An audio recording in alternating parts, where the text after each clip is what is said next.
رزق کا معنی اگر لغت سے لیا جائے تو رزق کہتے ہیں عطا کو، یا متوجہ چاہوں، رزق کہا جاتا ہے عطا کو۔ عطا دنیاوی بھی ہوتی ہے اور اخروی بھی ہوتی ہے، یعنی جو دنیا میں رب نے عطا کر رکھا ہے اسے بھی رزق کہتے ہیں، اور جو آخرت میں عطا کرے گا برزخ سے لے کر قیامت تک اور قیامت کے بعد اسے بھی رزق کہا جاتا ہے۔ جب لغت سے یہ طے ہو گیا کہ رزق سے مراد عطا ہے تو اس کا مطلب یہ کہ رزق سے مراد صرف کھانا نہیں، انسان تیرا وجود بھی رزق ہے، صحت انسانی بھی رزق ہے، یہ اللہ نے جو نعمت ایمان دی ہے یہ بھی رزق ہے، جو خاندان بیوی بچے عیال داری نصیب ہے اسے بھی رزق کہا جاتا ہے، یہ کاروبار اور خوشحالی عزت اور عظمت کا تاج جو تیرے سر پہ انسان رب نے سجایا ہے اسے بھی رزق کہا جاتا ہے، والدین کی نعمت ہو یا بہن بھائی، خاندان ہو یا قبیلہ، برادری ہو یا اچھی نسبت، یہ سارا کچھ دائرہ رزق میں آتا ہے۔ انسان جب کھانا کھا کر شکر ادا کرتا ہے اس صحت پر، ایمان پر، اخلاق پر، کردار پر، زندگی کی بہاروں پر، اولاد اور خاندان کی نعمت پر بھی شکر ادا کیا کر، کیونکہ اسے بھی رزق کہا جاتا ہے۔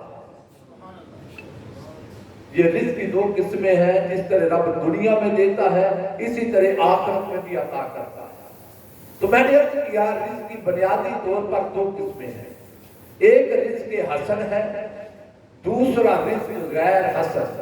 تفسیر المیزان حضرت علامہ طباطبائی فرماتے ہیں رزق حسن اس سے مراد ہے رب تعالیٰ کسی کے سر پر نبوت یا امامت کا تاج سجائے۔ تو اس کائنات میں سب سے بڑا رزق جو رب نے اپنے کسی بندے کو دیا وہ تاج نبوت ہے، یعنی نبوت بھی رزق ہے، امامت بھی رزق ہے، پھر اس سے نیچے آ جائے تو ولایت و روحانیت بھی رزق ہے۔ پھر صاحب تفسیر المیزان فرماتے ہیں دوسری قسم ہے رزق غیر حسن، جس پر ہمارا کنسنسس ہے، اور وہ ہے مادی رزق۔ فرماتے ہیں اس کی تین قسمیں ہیں، غیر حسن کی تین قسمیں ہیں۔ نمبر ایک رزق واجب، واجب اس رزق کو کہا جاتا ہے جو انسان اپنا زندہ رہنے کے لیے توقع کرتا، اپنا گھر چلانے کے لیے، پیٹ پالنے کے لیے، فیملی کے لیے، زیر کفالت افراد کے لیے، یہ جو ہم مشقت کرتے ہیں یہ رزق غیر حسن کی پہلی قسم ہے، اور اس کا کمانا واجب ہے۔ جیسے آقا علیہ السلام نے فرمایا کہ حلال رزق کے لیے توقع کرنا یہ فرائض کے بعد اہم ترین فریضہ ہے۔ دوسرا ہے رزق غیر حسن کی قسم، وہ رزق مستحب جسے مباح کہا جاتا ہے۔ مستحب اس رزق کو کہتے ہیں کہ اپنی بنیادی ضرورتیں پوری کرنے کے بعد انسان اپنی زندگی کی آسائش، فراخی، خوشحالی کے لیے جو توقع کرتا ہے وہ انسان کے لیے مستحب ہوتا ہے۔ تیسرا رزق کی قسم ہے رزق حرام۔ حرام وہ ہے جو انسان کا حق نہیں کسی دوسرے کا حق مار کے لاتا ہے، چوری ہے، ڈکیتی ہے، قبضہ ہے، یا وہ ذرائع جن کو اللہ رسول نے منع کیا ہے، اگر انسان اس میں مبتلا ہو جائے اسے رزق حرام کہا جاتا ہے۔ رزق حلال، حلال لفظ ہے ہل، ہل کہتے ہیں گرا۔ حضرت سیدنا موسیٰ علیہ السلام نے دعا کی تھی وَاحْلُلْ عُقْدَةً مِّن لِّسَانِي، اے باری تعالیٰ میری زبان کی گروں کو کھول دے۔ تو حلال کا معنی یہ ہے وہ رزق جس پر منع کی ممانعت کی گرا نہ ہو، جسے اللہ رسول نے منع نہ کیا ہو، انسان اس کو کمائے، محنت کرے، توقع کرے تو وہ انسان کے لیے رزق حلال بن جاتا ہے۔ اور میں نے سالنامہ کلام ہے قرآن مجید کی سورہ البقرہ، اس کی آیت مبارک کا نمبر ہے 168، جو آپ نے سالنامہ آغاز میں تلاوت کرنے کا شرف حاصل کیا۔ باری تعالیٰ نے ارشاد فرمایا یا ایھا الناس، اے لوگوں. آپ قرآن مجید کا مطالعہ کریں تو کہیں رب کائنات انبیاء علیہ السلام سے خطاب فرماتا ہے. بعض مقامات ایسے ملیں گے جہاں اپنے ایمان والے مومن بندوں سے خطاب فرماتا ہے، مگر اس مقام پر رب کائنات نے انسانیت کو خطاب کیا. یعنی جو خدا کو مانتا ہے رب تعالیٰ اس سے بھی مخاطب ہے، اور جو رب کو نہیں مانتا رب اس سے بھی مخاطب ہے. اب باری تعالیٰ کا پیغام کیا ہے اس مقام پر انسانیت کے لیے؟ فرمایا کلوا مما فی الارض حلالا طیبا. لوگوں حلال اور پاکیزہ چیزیں جو زمین سے نکلتی ہیں ہم نے تمہیں عطا کی، ان میں سے کھاؤ. وَلَا تَتَّبِعُوا خُطُوَاتِ الشَّيْطَانِ، شیطان کے نقش قدم پہ نہ چلو، شیطان کی پیروی نہ کرو. إِنَّهُ لَكُمْ عَدُوٌّ مُّبِينٌ، بے شک وہ تمہارا کھلا دشمن ہے. اب دو باتیں ہیں جہاں قابل توجہ. ایک تو اس نے خطاب انسانیت سے کیا ہے، اور دوسرا فرمایا شیطان کی پیروی نہ کرو، رزق حلال اور طیب کھاؤ. اس کا مطلب یہ ہے کہ اگر کسی بندے کا رزق طیب اور حلال نہیں تو وہ رب اور رسول کی پیروی نہیں کرتا بلکہ ابلیس اور شیطان کا پیروکار ہے. دوسری بات جو قابل توجہ، اس نے صرف مومن بندوں سے نہیں کہا کہ رزق حلال کھاؤ، بلکہ انسانیت سے کہا کہ جو مجھے مانتا ہے وہ بھی، جو نہیں مانتا وہ بھی رزق حلال کھائے. تو مومن کھائے گا رزق حلال، اسے تو فائدہ دے گا ہی. اگر کافر غیر مسلم بھی کھائے تو رزق حلال اسے بھی نفع دے گا. اور کافر غیر مسلم کو نفع کیا دے گا؟ کہ وہ رزق حلال کھاتا رہے. کوئی بعید نہیں کہ حلال کے رزق سے اس کے سینے میں رب ایمان کا چراغ جلا دے. اور اگر مومن رزق حلال کھائے تو یہ اس کے ایمان کی حفاظت کی ضمانت بن جاتا ہے. حاضرین محترم، رب کائنات نے قرآن مجید میں بہت ساری جگہ پر اپنے بندوں کو رزق حلال کی طرف متوجہ کیا ہے. سورہ النحل ہے، 16ویں سورہ ہے قرآن مجید کی، آیت مبارکہ نمبر ہے 114. فرمایا فَقُلُوا مِمَّا رَزَقَكُمُ اللَّهُ حَلَالًا طَيِّبًا. لوگوں جو اللہ نے تمہیں حلال اور طیب عطا کیا ہے اس میں سے کھاؤ. یہاں مِمَّا لفظ قابل توجہ ہے. رَزَقَكُمُ اللَّهُ، جو اللہ نے عطا کیا ہے. بعض اوقات انسان کو اللہ اچھے دن عطا کر دے، خوشحالی آ جائے یا اس کا کاروبار اٹھ جائے تو طبیعت میں، ذہن میں گھمنڈ اور غرور پیدا ہوتا ہے. اپنی صلاحیتوں پر ناز کرنے لگتا ہے کہ یہ میری محنت کا نتیجہ ہے، دیکھا میرے پاس کتنی صلاحیت ہے. تو رب کائنات فرما رہا ہے اے غافل انسان، یہ جو دولت کی دیر پہ اور چمک ہے تیرے پاس، یہ صلاحیت بھی ہم نے دی تھی. اگر ہم صلاحیت نہ دیتے، قابلیت نہ دیتے تو اس قابل نہ تھا کہ جو دورہ تیرے پاس نظر آتا. تو جب رب نعمتوں سے نوازے تو اس کا شکرانہ بڑھ جانا چاہیے. فرمایا وَاشْكُرُوا نِعْمَتَ اللَّهِ، اللہ کی نعمتوں کا شکر ادا کرو. إِن كُنتُمْ إِيَّاهُ تَعْبُدُونَ، اگر تم اس کی عبادت کرتے ہو. یعنی وہ فرما رہا ہے کہ جو عبادت میری کرتا ہے اور میرا شکر ادا کرنا چاہے اسے چاہیے کہ رزق کی پاکیزگی اور حلال کا اختیار کرے. مگر بدقسمتی سے آج ہمارے معاشرے میں رزق حلال پر توجہ کم ہوتی چلی جا رہی.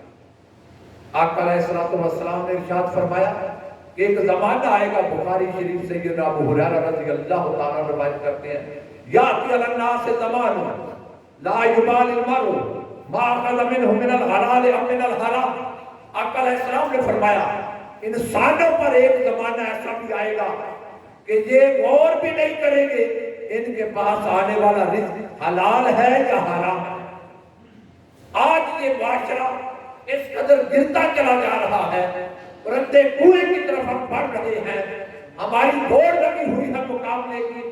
ہر کوئی چاہتا ہے گھر عالیشان ہو جائے، سہولتیں زندگی کی آسان ہو جائے، ٹرانسپورٹ اچھی ہو جائے، مگر وہ یہ نہیں دیکھتا کہ میرا کمایا جانے والا رزق حلال ہے یا حرام ہے.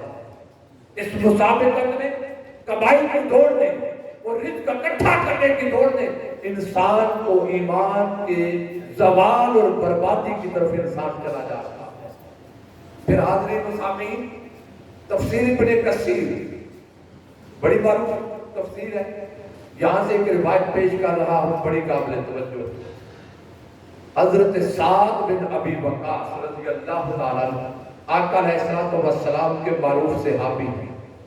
ایک دن آقا علیہ السلام کی بارگاہ میں حاضر ہوئے اور عرض کیا، یا رسول اللہ صلی اللہ علیہ وسلم، میرے لیے کوئی رہنمائی فرمائے، مجھے عمل بتائیں.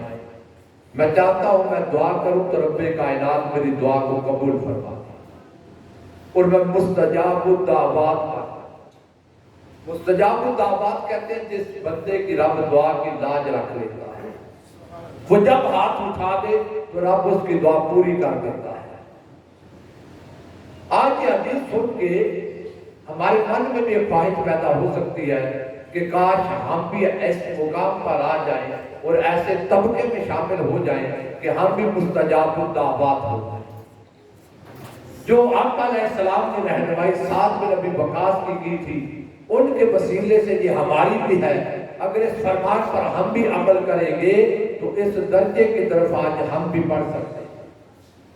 اور یہاں سے ایک بات جو واضح ہو رہی ہے، لوگوں جو نیک اور صالح بندے ہوں ان سے دعا کروایا کرو، رب ان کی لاج رکھ لیتا ہے. رانا حسن صاحب آپ کی نظر کر رہا ہوں، بعض بندے ایسے بھی ہوتے ہیں کہ وہ ہاتھ اٹھا دے تو رب کائنات ان کے اٹھے ہوئے ہاتھ دیکھ کر لاج رکھ لیتا ہے. اور اہل اللہ میں اولیاء میں بعض بندے ایسے ہوتے ہیں ان کو ہاتھ بھی نہیں اٹھانا پڑتا، وہ زبان ہلا دے تو رب تعالیٰ ان کی زبان پوری کر دیتا. کیونکہ امر سبدو والوں ذرا توجہ کرنا، ضروری نہیں کہ اللہ والے ہاتھ اٹھائیں یا زبان سے مانگے. خدا کی قسم بعض بندوں کا مرتبہ ایسا بھی ہوتا ہے ان کے من میں کوئی خیال آ جائے، ادھر من میں خیال آتا ہے ادھر لوہے محفوظ پہ قلم لگ جاتا ہے. اب میں چوتھی قسم بیان کرنے لگا ہوں. ایک ہے کوئی ہاتھ اٹھا، دوسرا ہے کوئی زبان سے فریاد کرتا، تیسرا ہے کسی کے من میں خیال آ جائے. ان کے علاوہ ایک طبقہ وہ بھی ہوتا ہے جو ہاتھ بھی نہ اٹھائے، دعا بھی نہ کرے، من میں خیال بھی نہ آئے. کوئی اللہ کا بندہ کسی کو کام پہ ہو، کسی جگہ جلوہ گر ہو، کوئی ارادہ مند چاہنے والا، ان کا ارادہ کر کے اس اللہ کے بندے کے پاس جاؤ، دعا کرو، یا اس کی بارگاہ میں سلام کرنے جاؤں، ادھر گھر سے ارادہ کر کے اس نیک اور صالح بندے کی طرف چل پڑے، اپنی کوئی حاجت لے کر. خدا کی قسم اپنے اس بندے کی رب اتنی لاج رکھتا ہے کہ آنے والے کی مراد پوری کر دیتا. اس لیے جب کبھی ایسی نوبت آ جائے کہ سمجھو ہماری دعا قبول نہیں ہو رہی، پریشانی میں گر جاؤ، کسی اللہ والے کی چوکھٹ پہ دستک دے لیا کرتا. حضرت سعد بن ابی وقاص کرنے لگے، یا رسول اللہ صلی اللہ علیہ وسلم، کوئی ایسا عمل بتائیے کہ مستجاب الدعوات بن جائے، مجھے کوئی وظیفہ دیجیے. کائنات کے تاجدار نے جو وظیفہ دیا توجہ کرنا، فرمایا سعد تم حلال کے لقمے پیٹ میں ڈالا کرو. خدا کی عزت کی قسم جس پیٹ میں حلال کا لقمہ ہوگا رب اس کی دعا قبول کرتا رہے گا. اس کا مطلب یہ ہے کہ حلال کے لقمے بندے کی دعا اور فریاد رب کی بارگاہ میں لے جاتے ہیں. اور مجھے کہنے دیجئے حلال کے لقمے بندے کی فریاد جہاں رب کی بارگاہ میں لے جاتے ہیں، اس حلال کی برکت یہ ہوتی ہے کہ حلال کے لقمے بندے کو بھی رب کی بارگاہ میں مقبول بنا دیتے ہیں. اگر یہ جملہ الٹ دے تو اس کا مطلب یہ ہے کہ حرام کھانے والے کی دعا قبول نہیں ہوتی۔ اور آقا علیہ السلام نے ارشاد فرمایا اگر پیٹ میں حرام لقمہ داخل ہو جائے، کسی کے پیٹ میں لقمہ حرام چلا گیا، اس ایک لقمے کی نحوست یہ ہوتی ہے کہ 40 دن تک رب اس بندے کی دعا قبول نہیں کرتا۔ میرے بھائیوں میری بہنوں، جہاں ایک لقمہ حرام 40 دن دعاؤں کو مردود کر دیتا ہے، ذرا تصور تو کریں ہمارے معاشرے میں تو حال یہ ہو گیا پوری زندگی حرام کی طرف بڑھتی جا رہی۔ خدا کے لیے حلال کی طرف توجہ دو، اللہ رسول کی طرف متوجہ ہونا ہوگا۔ زمانہ قیامت کی چال چل رہا ہے، رزق میں حلال اور حرام کی تمیز نہیں رہی۔ دنیا پرستی میں ہم اتنے غرق ہوتے جا رہے ہیں کہ اللہ رسول کی تعلیم سے بھی ہٹتے جا رہے ہیں اور حرام ذرائع سے اپنی زندگیوں کو برباد کرتے جا رہے ہیں۔ پھر حاضرین محترم، بڑی ایمان افروز روایت ہے، حضرت عوف بن مالک رضی اللہ تعالی عنہ روایت کرتے ہیں ایک دن کائنات کے تاجدار علیہ السلام کی بارگاہ میں حاضر ہوئے، عرض کرنے لگے یا رسول اللہ ایک بڑی پریشانی آ گئی۔ آقا علیہ السلام نے فرمایا عوف کیا ہوا؟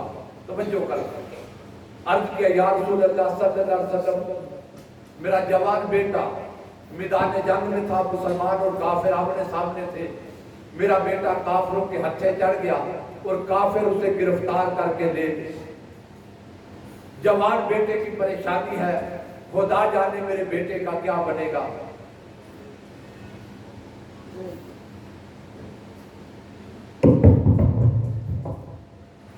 نعرہ تکبیر، اللہ نعرہ رسالت، نعرہ حیدری۔ حضرت سیدنا عوف بن مالک رضی اللہ تعالیٰ میرے آقا علیہ السلام کے جلیل القدر صحابی ہیں، پریشانی کے عالم میں میرے رسول کی بارگاہ میں حاضر ہوئے۔ آقا علیہ السلام نے دیکھا تو فرمایا عوف پریشان لگتے ہو۔ عرض کیا یا رسول اللہ صلی اللہ علیہ وسلم میرا جوان بیٹا کافروں کا قیدی بن گیا، خدا جانے میرے بیٹے کا حال کیا ہوگا۔ جوان بیٹا دشمن کے قابو میں، ایک باپ کی بپتا آپ سمجھ سکتے ہیں۔ عرض کیا حضور بیٹے کی پریشانی ہے، اور ساتھ ہی عرض کیا یا رسول اللہ صلی اللہ علیہ وسلم گھر کے حالات اچھے نہیں، مالی طور پر بڑی پریشانی ہے۔ اب دو پریشانیوں کا میرے آقا علیہ السلام کی بارگاہ میں حال پیش کیا۔ کائنات کے تاجدار نے فرمایا عوف بن مالک توجہ کرو، میں 3 کام بتاتا ہوں، تم مجھے 3 کام کرو، رب تمہاری پریشانی دور کر دے گا۔ عرض کیا یا رسول اللہ صلی اللہ علیہ وسلم حکم فرمایا پہلا کام یہ کرنا تقوی اختیار کرنا، اللہ رسول کا حیا کرنا، دوسرا حرام سے بچنا۔ بعض اوقات انسان تنگ دستی آ جائے، پریشانی آ جائے تو کہتا ہوں زندہ رہنے کے لیے، عزت بچانے کے لیے اب کیا کروں، حرام کے لقمے کا سہارا لے لیتا ہے۔ کائنات کے تاجدار اپنے اس غلام کی وساطت سے امت کو تربیت دے رہے ہیں۔ فرمایا عوف بن مالک ایک تو تقوی اختیار کرنا، دوسرا حرام سے بچنا، اور تیسرا کام یہ کرنا لا حول ولا قوت الا باللہ العلی العظیم، اسے اپنی ورد زبان بنا لو۔ حضرت عوف بن مالک رضی اللہ تعالیٰ تشریف لے جاتے ہیں، کچھ دن گزرے، آقا علیہ السلام کی بارگاہ میں مسکراتے ہوئے حاضر ہوئے۔ فرمایا عوف آج بڑے خوش نظر آ رہے ہو۔ عرض کیا یا رسول اللہ صلی اللہ علیہ وسلم میرا بیٹا زندہ سلامت واپس آ گیا، مجھ پہ کرم ہو گیا، بیٹا سلامتی کے ساتھ زندہ واپس آ گیا۔ اور حضور صرف بیٹا واپس نہیں آیا بلکہ 4000 بکریوں کا ریوڑ بھی لایا۔ اب تصور کریں جس گھر کا چولہا بجھا ہوا ہو، بیٹے کی پریشانی ہو، تنگ دستی کا عالم ہو، بیٹا بھی آ جائے اور 4000 بکریاں بھی لے کر آئے، اور دوسری روایت کے مطابق 100 اونٹ واپس لے کر آیا۔ اور اس گھر کی خوشی کا عالم کیا ہوگا؟ میرے آقا نے فرمایا اور یہ تقوی اور حرام سے بچنے کی برکت ہے۔ کبھی زندگی میں ایسا ہوتا ہے کہ آزمائش کے لیے بندہ رب کائنات اس کو آزماتے ہوئے کچھ مشکل دن کا سامنا کرنا پڑتا ہے اور بندہ ڈگمگا جاتا ہے۔ میرے آقا علیہ السلام پیغام دے رہے ہیں، میرے غلاموں اگر کبھی ایسا وقت آ جائے، پریشانی کا عالم، تنگ دستی کا عالم، فقر اور فاقے کا عالم، ڈگمگا نہ جانا، پھسل نہ جانا، یہ تنگ لمح ہوگی، اب آزمائش ہے، ثابت قدم رہنا، رب کائنات اس کی برکت کو دے گا کہ غیب سے مالا مال کر دے گا۔ حاضرین محترم، سورہ المومنون قرآن مجید کی 23ویں سورہ ہے۔ باری تعالیٰ نے ارشاد فرمایا یا ایھا الرسل کلوا من الطیبات واعملوا صالحا، اے رسل اعظام کلوا من الطیبات، پاکیزہ چیزوں میں سے کھاؤ، واعملوا صالحا، اور نیک اعمال کرو۔ انبیاء علیہ السلام سے جب رب تعالیٰ خطاب فرماتا ہے تو در حقیقت نبیوں کے وسیلے سے امت کو پیغام ہوتا ہے۔ نبی تو کھاتے ہی پاکیزہ رزق ہیں، کرتے ہی نیک اعمال ہیں۔ یہ پیغام ہمارے لیے تھا، کلوا من الطیبات، رزق پاکیزہ رکھو، واعملوا صالحا، جس کا رزق پاکیزہ ہوگا اس کا عمل صالح ہوگا۔ یہ بات قابل توجہ ہے۔ رزق حرام ہو تو عمل صالح نہیں ہو سکتا، رزق صالح ہو، پاکیزہ ہو، طیب ہو تو اعمال صالح تب ہوں گے۔ اگر ہمارا رزق حلال نہ ہو تو یاد رکھو نیک اعمال کی توفیق نہیں ملتی، اور کوئی بھائی نہیں، رزق حرام بندے کو کفر اور بے ایمانی تک لے جاتا ہے۔ اس لیے ہمیشہ حلال رزق کی طرف توجہ دینی چاہیے۔ پھر مسلم شریف سیدنا ابو ہریرہ رضی اللہ تعالیٰ قال رسول اللہ صلی اللہ علیہ وسلم ان اللہ طیب لا یقبل الا طیبا، آقا علیہ السلام نے فرمایا ان اللہ طیب، بے شک اللہ پاک ہے، لا یقبل الا طیبا، وہ صرف پاک چیزیں قبول کرتا ہے۔ اس کا مطلب یہ ہے لوگوں، اگر حرام کما کر انسان یہ کہے کہ میں صدقہ کر کے، خیرات کر کے، زکوٰۃ دے کر یا حج عمرہ کر کے معافی مانگوں گا، گناہ بخشوا دوں گا، خدا کی قسم یہ تیری غلط فہمی ہے، یہ تیری غلط فہمی ہے۔ حرام کا رزق ہو تو صدقہ زکوٰۃ بھی قبول نہیں کرتا، رزق حرام ہو تو وہ کعبے کا طواف بھی قبول نہیں کرتا۔ اس لیے اپنے رزق کو پاکیزہ اور حلال کرو، اور آج ہمارے معاشرے میں اس کی بڑی ضرورت ہے، الا ماشاء اللہ۔ اب جو بات قابل توجہ ہے، آقا علیہ السلام نے فرمایا ان اللہ امر المؤمنین بما امر بہ المرسلین، اللہ نے ایمان والوں کو وہی حکم دیا جو اس نے اپنے رسولوں کو دیا تھا، اور رسولوں کو حکم دیا تھا پاکیزہ کھاؤ اور عمل نیک کرو۔ یہ جو نبیوں سے فرمایا کہ رزق حلال کھاؤ، یہی ایمان والوں سے کہا رزق حلال کھاؤ۔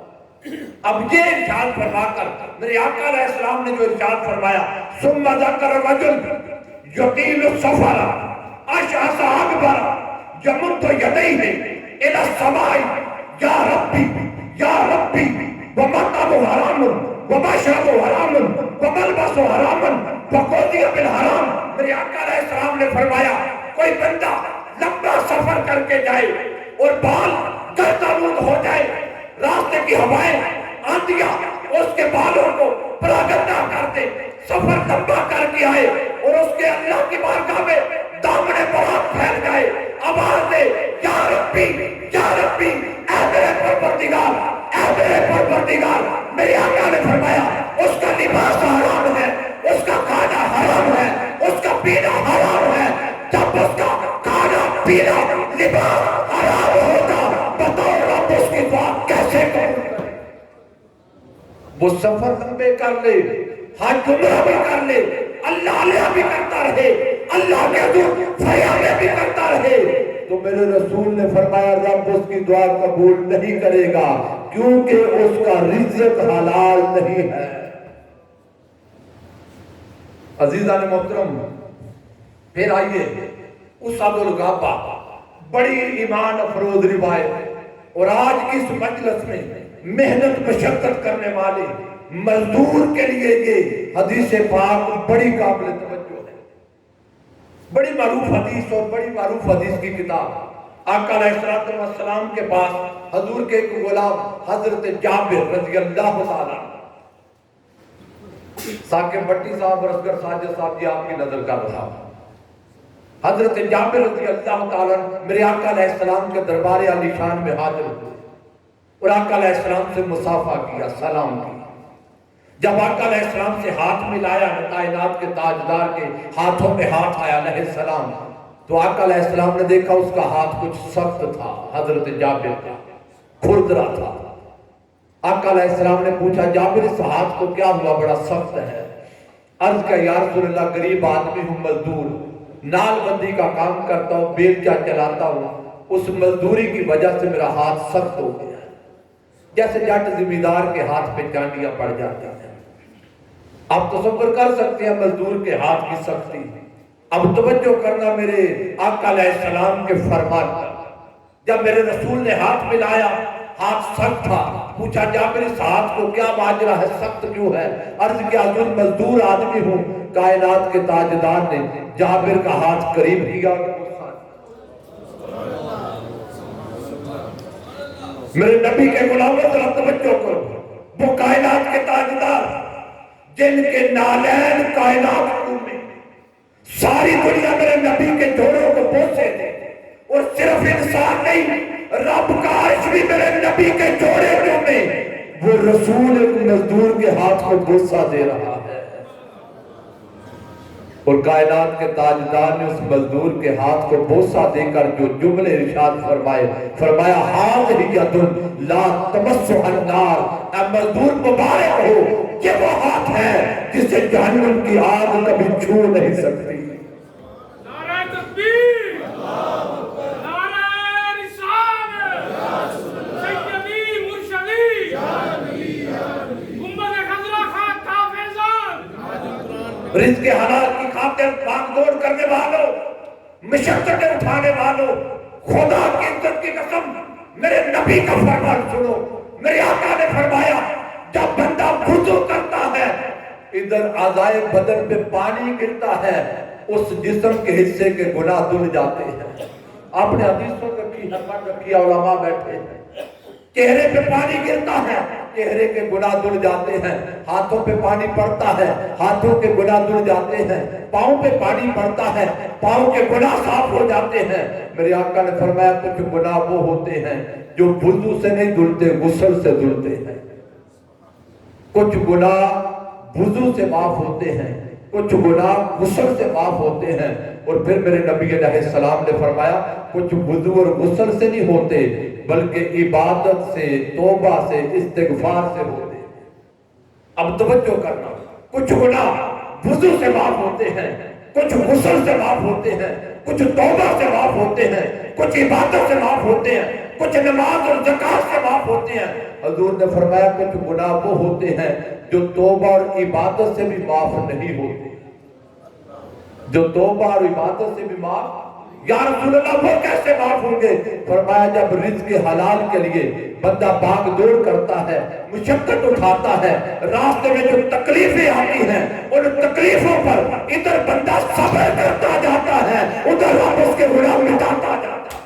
نعرہ تکبیر، نعرہ رسالت، نعرہ حیدری۔ میرے بھائیوں میری بہنوں، رزق حلال کمانے کے لیے کبھی مشقت کا سامنا ہو، تکلیف کا سامنا ہو، صبر کر لینا، خدا کی قسم ادھر تم زمین پر صبر کرتے جاؤ گے، ادھر ایسا خدا تمہارے گناہ مٹاتا جائے گا۔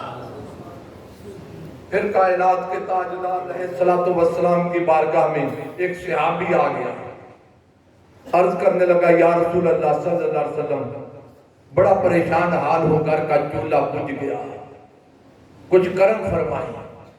صحابی جانتے تھے کہ کائنات کے تاجدار بڑے سخی ہیں، اتنے سخی ہیں اس کائنات میں میرے مصطفیٰ جیسا سخی کوئی نہیں۔ یوں تو پورا سال میرا رسول اتنی سخاوت کرتا، خیرات دیتا کہ ایک ایک مجلس میں 90 ہزار درہم میرا نبی تقسیم کر دیتا، حتیٰ کہ درہم بانٹتے بانٹتے جو نیچے چادر بچھی ہوتی وہ بھی میرا رسول بانٹ دیتا۔ اس کے بعد بھی کوئی غلام آتا، عرض کرتا یا رسول اللہ میں دیر سے آیا ہوں۔ حضور دیکھتے اب بچہ تو کچھ نہیں، میرے رسول نہیں فرماتے کہ واپس چلا جا، حضور فرماتے آنے والے تو ضرورت مند ہے، جو مال آیا تھا وہ تو میں نے بانٹ دیا، تجھے ضرورت ہے بازار چلا جا، جس چیز کی ضرورت ہے ادھار تو لے جا، مال آئے گا بدلہ محمد چکا دے۔ صحابی آ گیا یا رسول اللہ غریب ہوں کرم فرمائیں۔ میرے آقا علیہ السلام نے فرمایا تیرے گھر میں کچھ ہے؟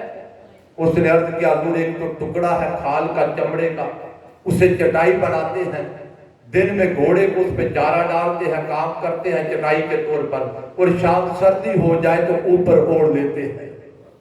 اور دوسرا یا رسول اللہ میرے گھر میں ایک پیالہ ہے پانی پینے کے لیے، یہ میری جائیداد ہے۔ حضور نے فرمایا دونوں لے آ۔ اس نے لا کر پیش کر دی۔ آقا علیہ السلام نے فرمایا بازار چلے جاؤ اسے بیچو۔ وہ 2 درہم میں بک گئی۔ ایک ٹکڑا ہے کھال کا چٹائی کا، اور ایک میرے رسول کو پیالہ پیش کیا، دونوں بیچے اور بیچے 2 درہم کے۔ 1 درہم حضور نے فرمایا بازار جا کر گھر کا کھانا خوراک خرید لو، ضرورت کی چیزیں وہ گھر لے جاؤ، اور دوسرے درہم کا کلہاڑا خرید لو۔ وہ بازار گیا، کلہاڑا خرید کر میرے نبی کی بارگاہ میں پیش کیا صلی اللہ علیہ وسلم۔ حضور نے کلہاڑا لیا اور اپنے دست مبارک سے اس میں دستہ ڈال دیا۔ فرمایا میرے غلام جنگل میں چلے جاؤ، جا کر لکڑیاں کاٹو اور لکڑیاں بیچ کر اپنے گھر کو جاؤ۔ جب اسے یہ عمل بتا دیا اور ساتھ ہی فرمایا یہ اس سے بہتر ہے کہ قیامت کے دن تمہارے چہرے پہ مانگنے کے نشان پڑے ہوئے۔ اس کا مطلب یہ ہے کہ آج بندہ کسی کے سامنے ہاتھ پھیلائے یا کچھ مانگے تو قیامت کے دن اس کے چہرے پر اس سوال کے نشان پڑے ہوں گے۔ میرے عزیزوں ذرا بات پر توجہ تو دو، میری بہنوں ذرا توجہ کرنا۔ اگر بندہ بھکاری بن جائے، مانگنے لگ جائے، قیامت کے دن اس کے چہرے سے نور ختم ہو جائے گا، چہرے پہ بھکاری بننے کے نشان پڑے ہوں گے۔ ارے مانگے تو چہرے پہ نشان ہو، جو حرام کھائے اس کے چہرے پہ نشان نہیں ہوں گے۔ خدا کے لیے حرام سے بچنا، یہ حرام انسان کے من کو طری کرتا ہے، یہ حرام انسان کے چہرے کا نور ختم کرتا ہے، اور حرام انسان کی قبر کو طاری کر دیتا ہے۔ حضرت محترم مسند احمد بن حنبل حضرت رافع بن خدیج رضی اللہ تعالیٰ عنہ سے روایت، عرض کرنے لگے ای القصب اطیب، یا رسول اللہ صلی اللہ علیہ وسلم سب سے پاکیزہ رزق کون سا ہے؟ ای القصب اطیب، سب سے پاکیزہ رزق۔ آقا علیہ السلام نے فرمایا عمل الرجل بیدہ، انسان کا اپنے ہاتھ سے کمائے۔ اور پھر میرے رسول نے فرمایا داؤد علیہ السلام اللہ کے کتنے اچھے بندے تھے، اپنے ہاتھ سے کمائی کیا کرتے تھے۔ آدم علیہ السلام سے آقا علیہ السلام تک ہر نبی خود محنت کرتا، کوئی زرع بناتا، کوئی لکڑی کا کام کرتا، الگر کوئی بکریاں چراتا، کوئی تجارت کرتا، کاروبار کرتا۔ ہر نبی اپنی کمائی محنت کر کے کما کر اللہ کی بارگاہ میں پیش کرتا۔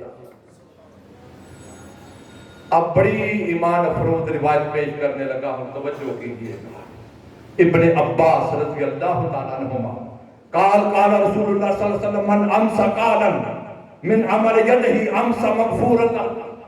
آقا علیہ السلام نے فرمایا جو بندہ دن بھر محنت مزدوری کرتا کرتا تھک کر شام کو گھر آتا ہے اور تھکا ہوا ادھر بستر پہ لیٹتا ہے اور جسم تھکاوٹ سے چور ہوتا ہے، حضور نے فرمایا ادھر تھکا ہوا جب رات بستر پہ لیٹتا ہے تھکاوٹ کی وجہ سے رب اس کے دل کو معاف کر دیتا ہے۔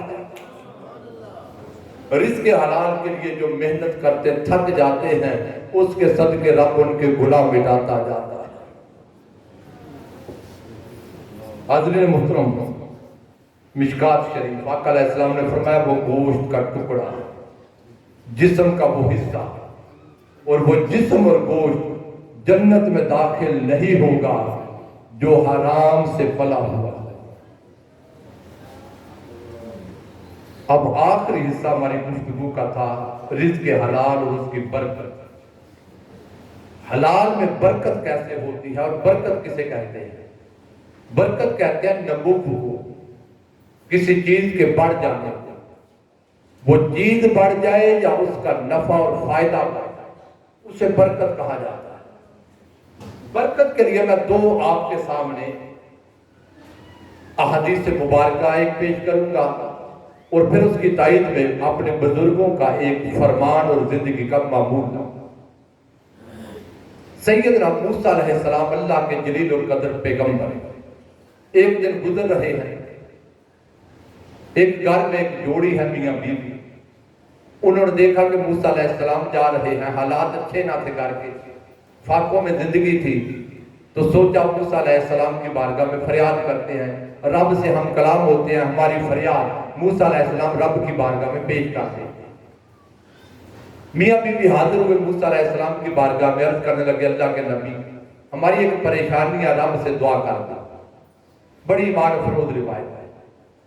موسیٰ علیہ السلام نے فرمایا بولے، کہنے لگے جی بڑے فاقے ہیں، گھر کا چولہا بجھا رہتا ہے اور حال یہ ہو گیا کہ ایک وقت کھاتے ہیں، کئی دن فاقوں میں گزر جاتے ہیں، تو اللہ کی بارگاہ میں یہ فریاد پیش کر دیں ہماری زندگی کا سارا رزق رب اکٹھا ہی دے دے، ہم 2-4 دن پیٹ بھر کے کھا لیں، اس کے بعد بھلے فاقے ہی۔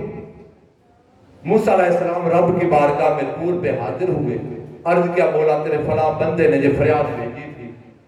رب تعالیٰ نے کہا موسیٰ اس بندے کو خوشخبری سنا دو، ہم نے اس کی دعا قبول کر دی۔ رب کائنات نے اس بندے کا رزق اکٹھا کر کے سارا اس کے گھر میں بھیج دیا، جو زندگی کا رزق تھا وہ سارا گھر میں اکٹھا ہو گیا۔ اس نے گھر میں چھوٹا سا ڈھیر لگا ہوا دیکھا تو میاں بیوی سوچنے لگے اگر ہم اس رزق کو کھائیں اور گھر میں اس کا اہتمام کریں تو یہ کل رزق 2-4 دن کا ہے، 2-4 دن پیٹ بھر کے کھا لیں گے، اس کے بعد پھر وہی فاقے ہوں گے۔ تو اکیلے کھانے کی بجائے ہم ایسا کرتے ہیں کہ جب دسترخوان لگائیں، کھانا بنائیں تو ہم اس شہر بستی میں کئی بھوکے ہوں گے، فاقہ زدہ ہوں گے، ہم اکیلے نہیں کھائیں گے، ان کو بھی شریک کریں گے۔ انہوں نے کھانا تیار کیا، دسترخوان بچھایا، پوری بستی میں اعلان کروا دیا جس کے گھر فاقہ ہو، جو تنگ دست ہے وہ آ جائے، ہمارے گھر میں لنگر چلے گا۔ خدا کا کرنا، صبح بھی دسترخوان لگتا، شام بھی لگتا، مہینے گزرے، سال گزرے۔ ایک دن موسیٰ علیہ السلام کا گزر ہوا، آپ نے دیکھا میلہ لگا ہوا، اتنی دنیا آئی۔ آپ نے عرض کیا مولا ان کے مقدر میں اتنا رزق تھا تو وہ پہلے فاقے کیوں تھے؟ رب نے کہا موسیٰ ان کے مقدر میں تو فاقے ہی تھے، ان کے مقدر میں فاقے ہی تھے۔ عرض کیا مولا اگر فاقے ہی تھے تو آج پورا شہر پل رہا ہے، اس کی کیا وجہ ہے؟ کہا موسیٰ ہوا یہ جب میں نے ان کو رزق دیا انہوں نے اکیلے کھانے کی بجائے میری مخلوق کو شامل کر دیا، پھر مجھے حیا آ گیا کہ جب بندے ہو کر میری مخلوق کا حیا کریں، میں رب ہو کر ان کا حیا نہ کروں۔ بس موسیٰ مخلوق کے صدقے انہوں نے لوگوں کے لیے دروازہ کھولا، میں نے رب ہو کر ان کے لیے رزق کا دروازہ کھولا۔ اس لیے بزرگ فرماتے ہیں جب رب کا کرم ہو جائے تو دیواریں اونچی نہ کرو بلکہ دسترخوان لمبے کرو۔ ہمارا حال یہ ہے 4 ٹکے آ جائیں نا ہم غریب رشتہ دار کو سلام بھی نہیں دیتے، اسے پہچاننا بھی بھول جاتے ہیں، سٹیٹس کو کہ مریض ہو گیا، لوگوں سے کنارہ کشی کر لیتے ہیں۔ اور اللہ رسول فرماتے ہیں جب برکت ہو جائے تو محل بنا کر لوگوں سے کنارہ کش نہ ہو جاؤ بلکہ دسترخوان لمبا کر کے مخلوق کو شامل کرو، رب اس کے صدقے اور برکتیں عطا کر۔ حضرت واصف علی واصف کہتے ہیں رحمہ اللہ تعالیٰ علیہ، فرماتے ہیں جو مسئلے میدان جنگ میں حل نہیں ہوتے، دسترخوان میں اتنی طاقت ہے جو میدان جنگ میں حل نہیں ہوتے وہ ڈائننگ ٹیبل پہ حل ہو جاتے۔ اور ہماری زندگیوں کا معمول ہے اینڈ کی اینڈ ہم ڈائننگ ٹیبل پر ہی آتے ہیں، دسترخوان پہ ہی آتے ہیں۔ تو جہاں اینڈ پر آنا دسترخوان پہ، بہتر نہیں شروع ہی دسترخوان سے کرتے۔ اس رمضان کا پیغام اور دروس عرفان القرآن کی ان نشستوں کا پیغام یہ ہے، خدا کے لیے مخلوق کے لیے دروازے کھولو، رب کائنات تمہارے لیے اپنی رحمت کے دروازے کھول دے گا۔ حضرت امام شافعی رحمہ اللہ تعالیٰ نے، ہمارے بہت بڑے امام ہیں، وہ ایک دن چلے تو حضرت امام احمد بن حنبل کے گھر تشریف لے گئے۔ توجہ کرنا اس واقعہ پر، حضرت احمد بن حنبل دونوں جلیل القدر امام ہیں امت۔ آپ نے اپنی بیٹیوں کو کہا میری بیٹیوں، یہ جو بزرگ آئے نا حضرت امام شافعی رحمہ اللہ تعالیٰ، یہ بڑے نیک صالح وقت کے امام اور اہل اللہ میں سے ہیں، ان کی جتنی خدمت کرو گے اللہ تمہیں جزا دے۔ بیٹیوں نے بڑا اچھا کھانے کا اہتمام کیا، آؤ بھگت کی ڈشز بنائی، دسترخوان لگایا اور دسترخوان پہ بڑی طرح طرح کی مختلف قسموں کی ڈشز سجا دی۔ حضرت امام شافعی رحمہ اللہ تعالیٰ نے، آپ کھانے پر بیٹھے تو اس گھر کا کھانا اور اس کی برکت آپ کو اتنی پسند آئی کہ آپ نے خوب کھایا، پیٹ بھر کے کھایا۔ اور جب دسترخوان سمیٹا تو بیٹیوں نے پانی کا لوٹا بھر کر امام شافعی کے دروازے پہ رکھ دیا کہ رات اٹھیں گے وضو کرنا ہوگا، تہجد ادا کرنی ہوگی۔ جب کھانا واپس گیا تو گھر والوں نے دیکھا کہ مہمان تو ایک ہی حضرت امام شافعی، مگر کھانا ایک بندے جیسا کھایا ہوا نہیں لگتا، زیادہ بندوں کا کھایا ہوا۔ آپ بیٹیاں کہنے لگی والد گرامی احمد بن حنبل سے کہ ابا جان آپ تو کہتے تھے یہ بڑے نیک اور صالح آدمی ہیں، ولی آدمی ہیں، مگر ان کا معمول جو کھانے کا ہے وہ تو ولیوں سے مختلف ہے، کیونکہ ہم نے سنا کہ تھوڑا کھاتے ہیں۔ مگر احمد بن حنبل سے بیٹیاں کہنے لگی ابا جان امام شافعی نے تو بہت کھایا، جس نے اتنا کھایا وہ کیسے ولی ہو سکتا ہے؟ اور دوسرا ہم نے پانی کا لوٹا بھر کے رکھا تھا، ہم نے صبح اٹھ کر دیکھا وہ لوٹا پانی کا ویسے ہی پڑا تھا۔ اس کا مطلب ہے شافعی نے رات وضو نہیں کیا، جب وضو نہیں کیا تو تہجد بھی نہیں پڑھی، تو کھانا بھی اتنا کھایا، تہجد بھی نہیں پڑھی، وضو بھی نہیں کیا، یہ کیسے ولی ہیں؟ حضرت امام احمد بن حنبل کہنے لگے بیٹیوں سوال تمہارا بڑا ویلڈ ہے، جواب میں نہیں دوں گا، جواب بھی امام شافعی سے لے۔ حضرت امام احمد بن حنبل رحمہ اللہ تعالیٰ نے حضرت امام شافعی کی بارگاہ میں حاضر ہوئے، عرض کیا حضور میری بیٹیوں نے ایک سوال کیا، سوال یہ کہ آپ نے بزرگوں کے معمول کے خلاف زیادہ کھانا کھایا اور دوسرا آپ نے رات وضو بھی نہیں کیا، اس کا مطلب ہے تہجد بھی ادا نہیں کی، آپ کی تہجد بھی چلے گی، وضو بھی نہیں کیا، یہ میری بیٹیوں کا سوال ہے۔ تو امام شافعی نے جو جواب دیا ذرا توجہ کرنا، فرمایا احمد بن حنبل بیٹیوں کا شکریہ ادا کرنا، اور میں نے کھانا جو تمہارے گھر کا زیادہ کھایا وہ اس لیے جب میں گھر سے چلا تو میں نے راستے میں کھانا نہیں کھایا، بھوک بھی تھی اور کھانا اس لیے راستے میں نہیں کھایا، خدا جانے جہاں سے کھاؤں گا وہ کھانا کیسا ہوگا اور کھلانے والے کیسے ہوں گے۔ تقوی کے پیش نظر میں نے کھانا نہیں کھایا، تمہارے گھر آیا دسترخوان لگا تو میں نے کہا شافعی راستے میں بھی نہیں کھایا، جاتے ہوئے بھی نہیں کھانا، تو یہ دونوں موقعوں کا آنے جانے کا یہ سارا کھانا اس گھر سے اتنا کھا لو کہ تقوی والوں کا گھر ہے، اس کھانے کی برکت کے کیا کیا ہے۔ تو میں نے زیادہ کھانا اس لیے کھایا کہ یہ اللہ والے ہیں، پاکیزہ لوگ ہیں، صالح لوگ ہیں، اس گھر کا کھانا بھی پاکیزہ ہے، جتنا کھا لوں گا مجھے برکت نصیب ہو جائے گی۔ اب شافعی کہتے ہیں میں نے کھانا زیادہ کھایا اور ساری رات کھانا کھا کر میں مصلی پہ بیٹھا رہا، جو وضو میں نے شام کو کیا تھا کھانے کی برکت یہ ہوئی مجھے رات وضو نہیں کرنا پڑا، میں ایک مسئلہ ایک آیت لے کر مصلی پہ بیٹھا رہا، اس آیت قرآنیہ میں غور و فکر کرتا رہا اور ایک آیت سے میں نے کھانے 100 مسئلے حل کر دیے۔ یہ تقوی والے گھر اور تقوی والے کھانے کا اثر ہے کہ ایک ہی آیت میں ایسا ڈوبا کہ 100 مسئلے اخذ کر لیے، مجھے وضو کی بھی ضرورت نہیں پڑی اور رات وضو بھی نہیں کرنا پڑا، شام کے وضو سے میری رات گزر گئی۔ اگر کھانا پاکیزہ ہو، عام کھانا جب بندہ کھاتا تو ثقیل ہوتا ہے، بوجھ پڑتا ہے، مادی ہوتا ہے، انسان کو نیند آتی ہے، مگر جب لقمہ حلال کا ہو، پاکیزہ ہو، محنت سے کمایا ہو، نیک اور صالح گھر کا ہو، وہ کھانا بندے کے لیے مادی نہیں ہوتا، نیند نہیں آتی، نور بڑھتا ہے، جگاتا بھی رہتا ہے اور فہم و فراست کے دروازے بھی کھولتا رہتا ہے۔ اس لیے میرے عزیزوں، پاکیزہ رزق انسان کی سوچ اور فکر کو روشن کرتا ہے۔ افغانستان کے ایک بادشاہ گزرے ہیں، آخری بات کرنے لگا ہوں، ان کا نام ہے امیر عبد الرحمن شاہ افغانستان۔ انہوں نے اپنے بیٹے کو ولیعہد بنایا اور فوج کا سالار بنا، میدان جنگ میں اپنی فوج بیٹے کی قیادت میں روانہ کی۔ تھوڑے دن گزرے تو خبر آئی کہ آپ کا بیٹا بزدل نکلا اور میدان جنگ سے فرار ہو گیا۔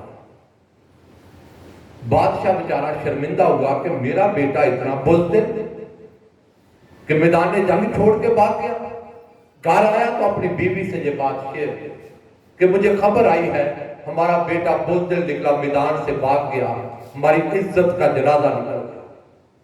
جیسے ماں سے بیوی سے شیئر کیا تو بیوی کہنے لگی بیٹے کی ماں، اس نے کہا بادشاہ تیری رپورٹ اور تیرا حکم سارا آنکھوں پہ، میرا بیٹا بزدل نہیں ہو سکتا، میدان سے بھاگ نہیں سکتا۔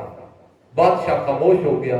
تھوڑے دن گزرے، ایک اور خبر آئی کہ پہلی خبر جھوٹی تھی، آپ کی فوج ڈٹ کے لڑی، آپ کے بیٹے نے بڑی بہادری کے جوہر دکھائے اور رب تعالیٰ نے فتح عطا کر دی۔ بادشاہ گھر آیا، اس نے اہلیہ سے پوچھا کہ میں نے کہا تھا کہ آپ کا بیٹا بزدل نکلا اور میدان سے بھاگ گیا، آپ نے کہا نہیں میرا بیٹا بزدل نہیں ہو سکتا، اور آپ کو بڑا یقین تھا، اعتماد کی قوت تھی، اس کی کیا وجہ؟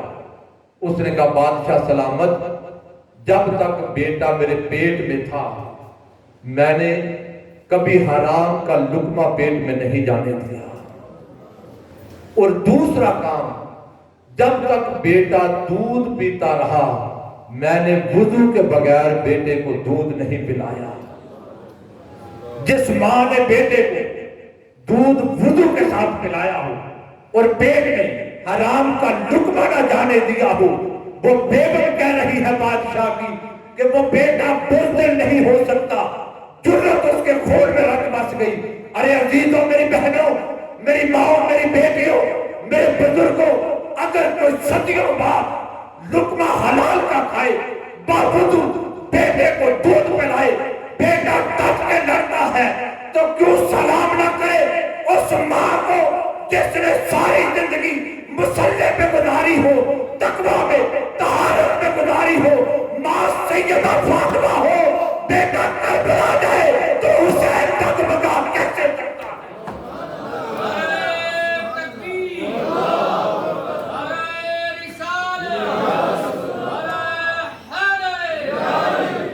اگر ہم چاہیں ہمارے بیٹوں میں جرت پیدا ہو جائے، ہماری اولادوں میں تقویٰ پیدا ہو جائے، ارے ہو نہیں سکتا جب تک ہم اپنی اولادوں کو رزق حلال کا نہ دیں، جب تک ہم بیٹوں کو، بیٹیوں کو پاکیزہ بن کر دودھ وضو کے ساتھ نہ پلائے، اولاد کو لوری قرآن کی نہ سنائے، اولاد کو لوری درود و سلام کی نہ سنائے۔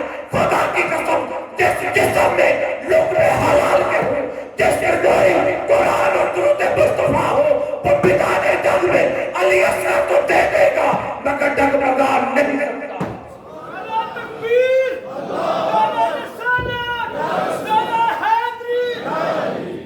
اگر ہم چاہیں اولادیں صبر جائیں تو اس کے لیے آج ماؤں کو سیدہ کائنات کی سیرت پہ چلنا ہوگا۔ اگر ہم چاہیں نسلیں اچھی ہو جائیں، ہمیں اپنے دامن پاکیزہ رکھنے ہیں، کردار پاکیزہ رکھنے ہیں، اور اس کے ساتھ رزق بھی پاکیزہ کرنا ہوگا۔ اور آج بڑی دنیا بھری پڑی ہے جن کا رزق حلال، طیب اور پاکیزہ ہے، مگر آج اپنی اس گفتگو کے اختتام پر میں ایک شخصیت کا تعارف کروانا چاہتا ہوں جن کو ہم نے دیکھا، اسے شیخ الاسلام ڈاکٹر محمد طاہر القادری کہتے ہیں۔ باتیں کرنا بڑا آسان، کیچڑ اچھالنا بڑا آسان، مگر کردار کی زندگی دینا بڑا مشکل۔ ڈاکٹر محمد طاہر القادری جن سے خیرات لے کر میرے بھائی ہر روز آپ کے پاس آتے ہیں، اور کل ہماری آخری نشست سجے گی، وہ شیخ الاسلام ڈاکٹر محمد طاہر القادری جن کا شرق کا غرب دنیا کے 100 سے زیادہ ملکوں میں منہاج القرآن پھیل چکا۔ آپ فرماتے ہیں میں ساری دنیا، پوری دنیا سے زیادہ وزٹ کر چکا، شرق کا غرب گیا، فرماتے ہیں 100 سے زیادہ ملک میں منہاج القرآن کا نیٹ ورک ہے، بڑے بڑے شراب خانے، پاپ ہاؤس، چرچ، گردوارے خرید کر منہاج القرآن نے مساجد اور سینٹر بنا دیے۔ ڈاکٹر طاہر القادری کہتے ہیں میں نے ساری زندگی میں شرق کا غرب اللہ کے دین کا پرچم بلند کیا، اس دوران زندگی میں اگر منہاج القرآن کے پیسے سے چائے کا ایک کپ بھی پیا ہو، رب میرے لیے جنت حرام کر۔ جس کے کردار کا یہ عالم ہو اسے ڈاکٹر محمد طاہر القادری کہتے ہیں۔ اگر ہم چاہیں ہمارا کردار بھی اتنا ہو جائے، ہمارا رزق بھی پاکیزہ ہو جائے، ہماری نسلیں بھی سنور جائے، ہمارا عقیدہ بھی اچھا ہو جائے، تو لوگوں یہ ہو نہیں سکتا جب تک کسی کامل کی صحبت میں نہیں آتے۔ اور آج زمانہ شیخ الاسلام کو غنیمت جانیے، ان سے تعلق جوڑیے، خدا کی قسم جن نسلوں کے عقیدے کی حفاظت بھی کر رہے ہیں اور ان کو کردار کی دولت بھی دے رہے ہیں۔ مائیں بہنیں بیٹیاں منہاج القرآن بیمر لیگ سے اپنا تعلق جوڑے۔ جوان طلبہ ایم ایس ایم، میرے صدر بیٹھے ایم ایس ایم کے، ان کے ساتھ ایم ایس ایم طلبہ بیٹے ہماری، ان کے ساتھ تعلق جوڑے۔ جوان یوتھ لیگ سے جوڑ جائے، بزرگ منہاج القرآن سے جوڑ جائے۔ اور خدا کی قسم میں تو بربلا کہتا ہوں ہمارے گھر میں ایسی تربیت نہیں جو منہاج القرآن اپنے کارکنان کی کر رہا ہے۔ میری دعا ہے رب کائنات آپ کو سلامت رکھے، دارین کی برکت عطا فرمائے۔ کیونکہ امرصدو کی سرزمین پر آج میں حاضر ہوا اور آپ کا یہ اجتماع دیکھ کر بڑی خوشی ہوئی۔ میں دعا کرتا ہوں رب کائنات آپ کو انوار قرآن اور توجہات صاحب قرآن سے مالا مال فرمائے۔ کل ہماری آخری نشست ہے اور کل کا موضوع اور شخصیت بڑی اہم ہے۔ کل جو مقرر آ رہے ہیں، 4 دن میرے بھائی آتے رہے منہاج القرآن کے سکالرز، اور کل جو آنے والی شخصیت ہے بڑی مایہ ناز سکالر، بڑی علمی اور بابر شخصیت، حضرت علامہ محمد فیاض بشیر کا، اور ان کا موضوع بڑا اہم ہے، معاشرتی رسومات اور افراط و تفریط۔ دین کا محفل جو ہے اس کا بارے میں بات کی جائے گی، تو جس میں ہم بڑے افراط و تفریط کا شکار ہو گئے۔ بڑا اہم موضوع ہے، بڑی خوبصورت شخصیت۔ بس کرنا یہ ہے جہاں 4 دن آپ سنتے رہے، آخری دن ہوگا، اور خدا کرے آپ کی محنت بڑھے اور اس دروس قرآن کی برکت آپ کی نسلوں میں رب جاری اور ساری فرمائے۔ جہاں 4 دن آتے رہے، کل آخری دن رب کی دہلیز پہ اکٹھے ہوں گے۔ خدا جانے اس کی رحمت کس طرح موسلادھار بارش کی طرح برسے۔